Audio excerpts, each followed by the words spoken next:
तो एक ब्राह्मण थे, वो भागवत जी का रोज पाठ करते थे। घर वालों ने उनका व्यापार चालू करवा दिया, वो भी ठप हो गया, उनको नौकरी में लगा दिया, वहां से भी छोड़ छाड़ के आ गए। क्यों? उनको संसार की किसी भी क्रिया में आनंद आता है, वो केवल भागवत ही पढ़ते रहते थे। बस भागवत करवा लो, कितनी हो सके भागवत पढ़वा लो, भागवत का पाठ करवा लो, इतने इतने रसिक हो गए थे भागवत के। तो किसी पड़ोसी ने आकर के कान भर दिए, बोले इसका ब्याह करा दो, पत्नी आएगी अकल ठिकाने आ जाएगी। ब्राह्मण देवता पूरे दिन पाठ करते थे, पड़ोसियों ने आकर के घर वालों का इसका ब्याह करा दो, पत्नी आएगी, अपने आप पत्नी को प्रसन्न करने के लिए, बालकों को सुख सुविधा के लिए कर्म करना पड़ेगा, फिर तो करेगा कहीं व्यापार। ब्याह हो गया, लेकिन ब्याह के बाद भी उनकी स्थिति बदली नहीं। वो भागवत जी पढ़ते रहते थे, भागवत जी का पाठ करते रहते थे। 2-4 साल तक पत्नी ने सहा, कुछ दिन कहा, पत्नी ने कहा ये तो मानेंगे नहीं, अब घर चलाने के लिए कुछ तो करना, तो मैं ही करती हूं। तो 2-4 घरों में जाके रोटी बनाती थी, उनकी पत्नी ये काम करती थी। पूरे दिन बेचारी लगी रहती, रात्रि में आकर के घर में बैठती, भोजन बनाती, दोनों पति पत्नी पाते। 2 बालक भी हो गए, उनको भी विद्यालय में फीस वीस देना, जो भी करना सब पत्नी करती थी। एक दिन उस ब्राह्मण के घर पर कुछ संत पधारे, और संत भी ऐसे समय पर आए जिस समय पर घर का पूरी प्रसादी भोजन सब समाप्त हो चुकी थी, सब पा चुके थे। और संत आकर के सीधे आसन पर बैठ गए, बोले बिटिया लाओ कुछ प्रसादी पवाओ।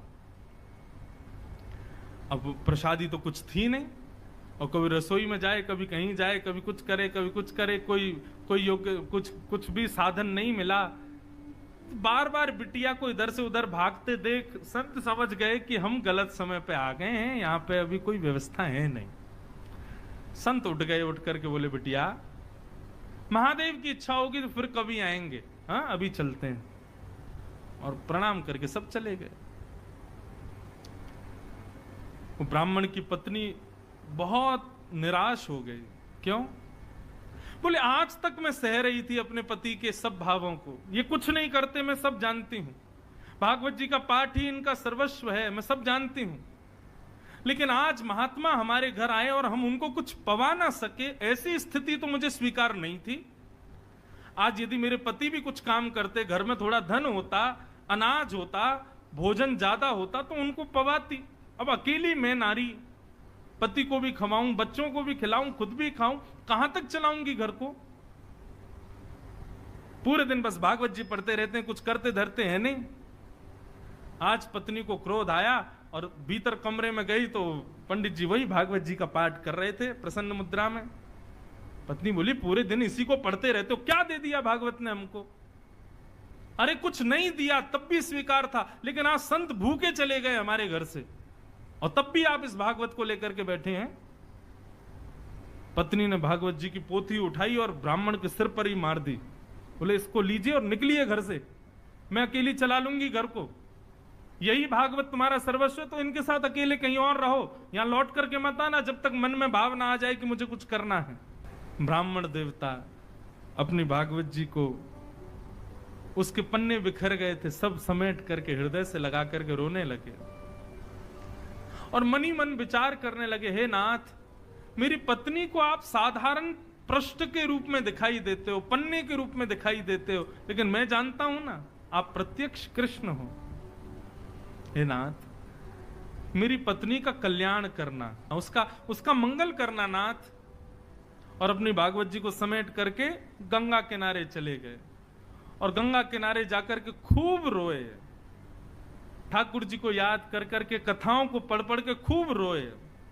बोले मुझे इस बात का दुख नहीं कि पत्नी मुझ पर चिल्लाई, पत्नी ने मुझे गलत कहा, लेकिन मुझे इस बात का कष्ट है कि मेरी प्राण प्यारी भागवत जी को उसने इस प्रकार निरादर किया। ये साक्षात कृष्ण है। कोई बात नहीं ठाकुर जी, उसको सद्बुद्धि देना, उसका कल्याण करना। इतनी सहनशीलता, इतना समत्व और इतनी सुहृदता को देख करके ठाकुर जी रह नहीं पाए और भगवान नन्हे से बालक बन करके काशी में प्रकट हो गए। ऊंची धोती पहनी, सिर पर स्वाफा बांधा, स्वाफा बांध करके एक टोकरी को अपने सिर पर धारण करके ठाकुर जी बनारस की गलियों में घूम रहे हैं। और घूमते घूमते उस ब्राह्मण के घर पहुंच गए। गेट खटखटाया, ब्राह्मणी ने गेट खोला। नन्हा सा बालक, बड़ा प्यारा सा, सिर पर टोकरी लेकर के आया है। ठाकुर जी भीतर प्रवेश कर, ब्राह्मणी बोली कहां चले आ रहे हो, कौन हो भैया, क्या हो, कहां से आए हो, और ये सब क्या टोकरी में? ठाकुर जी कुछ नहीं बोले, मौन, मुस्कुरा रहे हैं बस। टोकरी को नीचे रख दिया, कपड़े से ढकी हुई थी। लौटने लगे तो ब्राह्मणी ने हाथ पकड़ा, बोले अरे कहीं भी चले आए, कुछ भी रख गए, कौन हो, क्या हो, बताओ तो। ठाकुर जी ने इशारा किया, गूंगे हैं, बोलना नहीं आता, इशारा करने लगे। ब्राह्मण बोली अच्छा गूंगे हो? ठाकुर जी बोले गूंगे, लिखना तो आता होगा? ठाकुर जी बोले लाओ लिख के बताते हैं। तो ठाकुर जी ने उसमें कुछ लिखा और लिख करके पन्ना बंद करके उसको दे दिया, चले गए। ठाकुर जी ने क्या लिखा था कि आपके पति, जो भी उनका नाम, वे मेरे यहां मजदूरी करते हैं और आज से नहीं, बचपन से मेरी मजदूरी कर रहे हैं, लेकिन आज तक उन्होंने अपना वेतन मुझसे नहीं लिया है। आज तक उन्होंने अपना जो उनकी मजदूरी होनी चाहिए वो उन्होंने मुझसे ली नहीं है। लेकिन आज मुझे किसी ने आकर के बताया कि उनको धन की बहुत आवश्यकता है, तो बचपन से लेके आज तक उनकी जो मजदूरी थी वो मजदूरी में देने आया हूं। और ऐसा लिख करके और ठाकुर जी वहां से चले गए। बोले मजदूरी? जैसे ही कपड़ा हटाया तो उस डलिया में सोने, चांदी, हीरे, जवाहरात, सबसे भरी हुई लबालब वो डलिया, ऐसी ऐसी मणियां, जो मणियां विश्व में देखने को नहीं मिलती, वो सब उसमें रखी थी। पत्नी मन में सोचने लगी, अरे मैं तो बेवजह गुस्सा हो रही थी, मेरे पति तो छुपा रुस्तम हैं, छुप छुप करके कहीं जाकर के मजदूरी करते थे, मुझे बताया भी नहीं। हो सकता है मैं घरों में रोटी बनाने जाती होंगी, उस समय चले जाते होंगे, और बताओ देखो मुझे बताया नहीं। आज इतना धन, अरे हम तो करोड़पति हो गए, हम तो खरबपति हो गए, मैंने भी बेवजह अपने पति पर गुस्सा किया। बालकों को भेज दिया, जाओ पिताजी जहां मिले उनको बुला लाओ। बालक गए तो पिताजी गंगा के किनारे बैठे रो रहे थे। पिताजी पिताजी, माँ ने आपको घर बुलाया है, चलो। बालक चले गए, उन्होंने भागवत जी की पोथी को हृदय से लगाया, रोते हुए घर आ रहे थे और बार बार प्रार्थना कर रहे थे, हे नाथ कृपा करना मेरी पत्नी की बुद्धि सुधरे। जैसे ही अपनी गली के घर की गली में आए तो अपने घर को पहचान ही नहीं पाए। क्यों? आज तो घर का स्वरूप ही बदल गया। दिए जल रहे हैं, द्वार पर बढ़िया सुंदर रंगोली बनी हुई है, सुंदर पुष्पों से घर के द्वार को सजाया हुआ है। ब्राह्मण बोले ये मेरा ही घर है। सुबह तक तो ऐसा लग रहा था तेजहीन, और अभी ऐसा लग रहा है मानो सारे देवता ही मेरे घर में आ गए हों। ये क्या स्थिति हुई?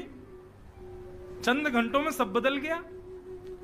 ब्राह्मण ने जैसे ही भीतर प्रवेश किया, पत्नी ने आकर के थाल से आरती उतारी, जय हो, नए नए वस्त्र पहने हैं। ब्राह्मण को समझ नहीं आया, बोले ये सब क्या हुआ देवी?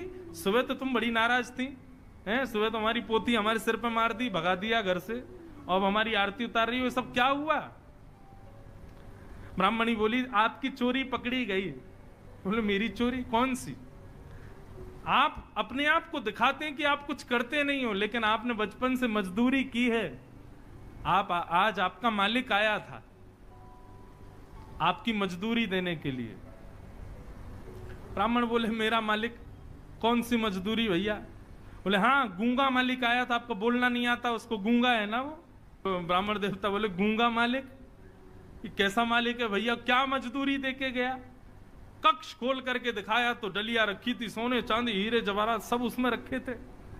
बोले देवी मेरा कोई मालिक नहीं है, ये मेरी कोई मजदूरी नहीं, मैं कुछ नहीं करता, मैं तो केवल भागवत अध्ययन करता हूं। बोले आपका मालिक आया था, गूंगा मालिक, और वो बता करके गया कि आपने मजदूर। तुमको कैसे पता? वो तो गूंगा था, बोलना जानता, तुमको कैसे पता? बोले ये पर्चा दिया।